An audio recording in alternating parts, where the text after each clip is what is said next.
all acts of terrorism are unlawful and unjustifiable.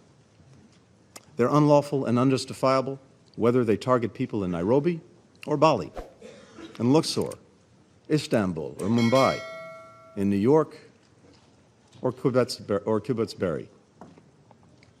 They're unlawful and unjustifiable whether they're carried out by ISIS, by Boko Haram, by Al-Shabaab, by Lashkar-e-Taiba, or by Hamas. They're unlawful and unjustifiable whether victims are targeted for their faith, their ethnicity, their nationality, or any other reason.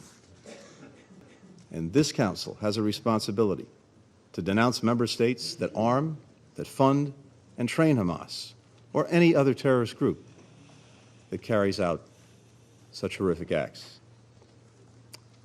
Let's not forget that among the more than 1,400 people that Hamas killed on October 7 were citizens from more than 30 UN member states, including many of the members around this very table. The victims included at least 33 American citizens.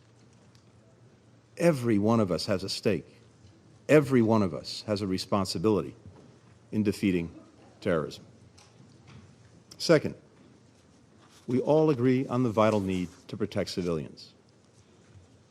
As President Biden has made clear from the outset of this crisis, while Israel has the right, indeed the obligation, to defend itself, the way it does so matters.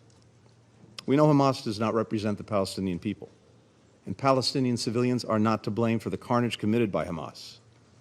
Palestinian civilians must be protected. That means Hamas must cease using them as human shields.